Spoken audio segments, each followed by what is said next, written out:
Let's just get straight to the point here. There seems to be a massive division between the biggest militaries in the world on how to contain or take out Houthi targets within Yemen. Now, again, straight to the point, there are three countries who want to be friends with the US. They want to be friends with the British when things matter, but when it comes to actually taking action, these countries want to kind of back off. I'm talking about the countries of France, Italy, and Spain, but I will probably mostly be talking about France because the US military and the French, they've worked together before in Africa, and there's never seemed to be a problem when working together and fighting a common enemy, but now all of a sudden, the French want to do French things and get rather flaky in the Red Sea. So we'll talk about all of this and bring all of this into context because look, this is all relevant and it matters as it pertains to the Middle East, because things are hyping up and the US and the British have already taken offensive actions and are continuing to take actions on targets based in Yemen that belong to the Houthis. Okay, so I'm not going to insult your intelligence. I know many of you are aware that the US and the British conducted a massive attack on Houthi targets, over 60 separate targets in one night, with some follow-up operations a few hours later over Yemen, hitting Houthi targets. Now, the ones to get most of the highlights or to make it on the media, of course, it was the British and the US. But there were some other countries who actually signed an agreement and helped the operation. Now, these countries who actually helped with this military operation, like hands-on helping, it happened to be the Netherlands, Australia, Canada, and Bahrain. They helped with logistical aspects, and they actually helped with the intelligence gathering of the entire operation. There was also a signed joint agreement where countries would stand in solidarity to provide support for the US military and British to show that they are willing to stop the aggressors, the Houthis, to contain them. These countries were Germany, Denmark, New Zealand, and South Korea. However, when all of the facts started to come out about this entire story, there were then three countries who totally did not want to sign this agreement, all for different reasons, but there's going to be some hypocrisy you'll see here in a minute. These countries were Italy, Spain, and France. Now, according to Italy, they said for them to sign an agreement and fall under the command of the US Navy, they would have had to go through the parliament, and so that would have taken a long time. But Italy also said they want to have a more calming policy in the Red Sea. Keep that in mind, calming policies. According to the French, their biggest fear was if they would have signed an agreement or really taken part of these strikes, they would have lost efforts in trying to bring peace into the Middle East between the Israeli Defense Forces and Hamas. There's also some rumblings and other articles stating that the French did not deem that the US and the British, they did not see this as a right to self-defense, they saw it more as an aggressive take.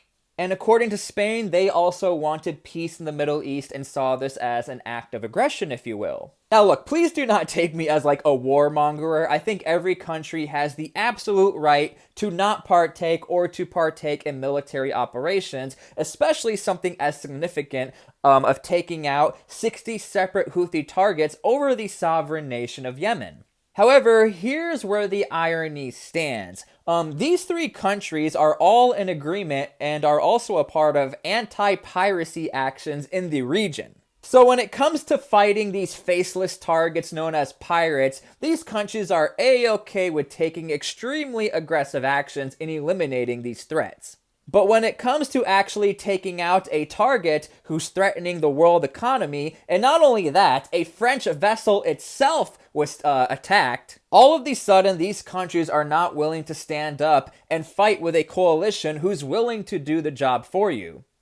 I mean, these countries, I understand you don't want to partake in a military operation, but they didn't even sign an agreement. Now, I am going to call France out here. It's really easy to hate on the French, but I've been covering the French on this channel for a while now, mostly their actions in Africa and in Niger, Africa. What's rather interesting is how the French all of a sudden want to uphold this. Well, we want to keep peace in the region. We're all about peace. But if you even go back and watch my live stream videos, which I appreciate all of you for tuning in, those videos were hitting huge numbers. I love all of you guys for that. The French did not keep that same energy. They were not willing to leave the country of Niger. In fact, they were more so promoting, we want war. We're willing to bring military action. We're going to fight the junta. The French were even willing to start training African partners to prepare for an all-out war with the junta in Niger. And so, I'm sorry, I'm going to call out absolute baloney from the French that they're trying to be all peaceful and they're trying to work with the Middle East. I'm sorry, this is absolute crap. There was none of this in Niger, Africa, and a lot of other African countries who absolutely despise France. Almost every single country that has fallen to a junta or has turned over their power, they are almost all former French colonies. And look, this is not even a conspiracy thing because the United States does this as well. Whenever presidents or government officials look terrible or their entire military has gotten kicked out of a region due to instability, of course the French do not want to further any more military actions in the Middle East. What are you going to go from an African war to a Middle Eastern war? So I can see why from the president of France's standpoint, he does not want to partake in that. But I'm just trying to show you guys that this is an absolute hogwash of a statement from the French to all of a sudden care about peace. Again, go look at the actions in what's called the Sahel region in Africa, because the French were not here to uphold the peace. They were willing to go to a full-blown war on behalf of ECOWAS or other African nations to attack Niger and bring back the president known as Mohamed Bazoum, who is still captured in Niger. Now, the absolute foundation of all of this, and the reason why this could be a little problematic, is because if you don't have a bunch of countries standing together and are willing to all agree on one premise, that the Houthis, they are a terrible organization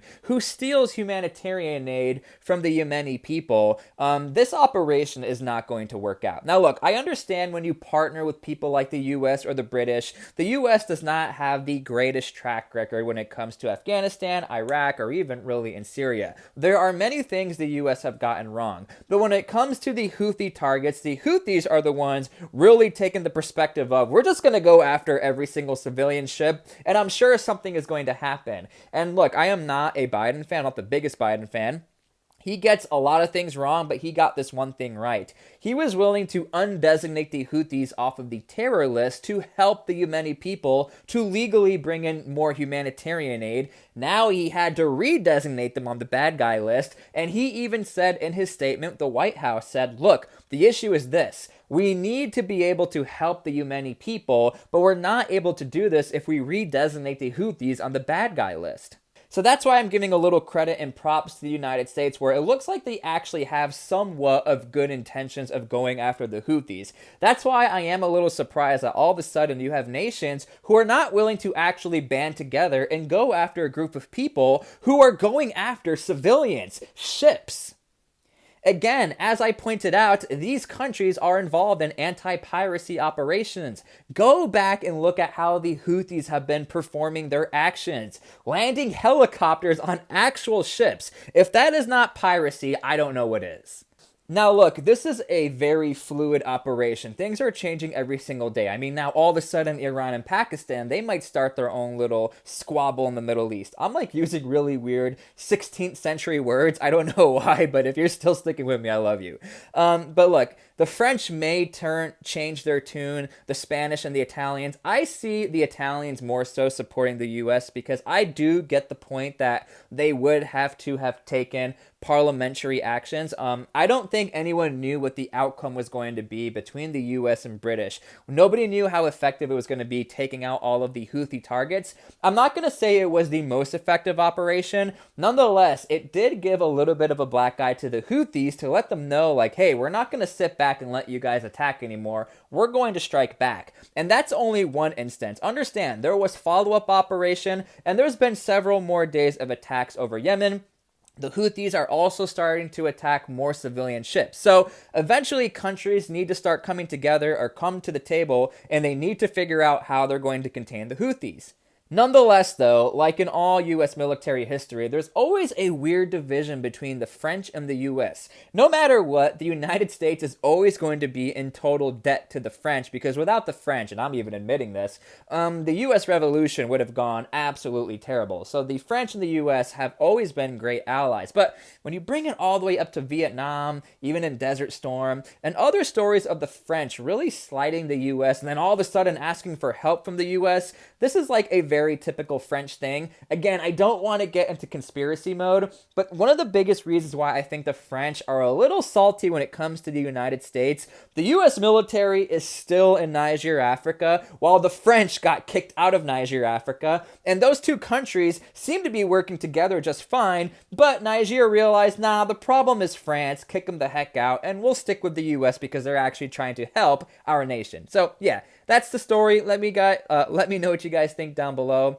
I think the French are doing French things. We'll see whether or not the Spanish or the Italians will actually team up with the US and a coalition force to actually go after the Houthis, because this whole standing back and defending, this is not going to work for what the Houthis are doing. They would love for you guys just to stand back, because we're just going to go after more and more cargo ships left and right, and this coalition force is going to do nothing about it.